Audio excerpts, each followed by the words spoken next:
Здравейте, приятели на Вкусно с Радо!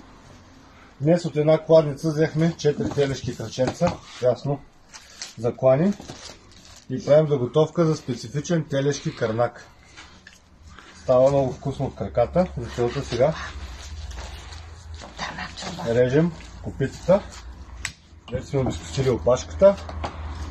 Тези кръченца се върват около 4-5 часа.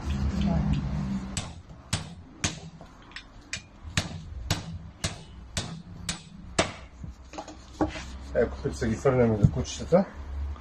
Ето, може да видите как сме отдрали. Значи, тук сега ще го разрежем с флекса, понеже всяка една работа си иска инструмента.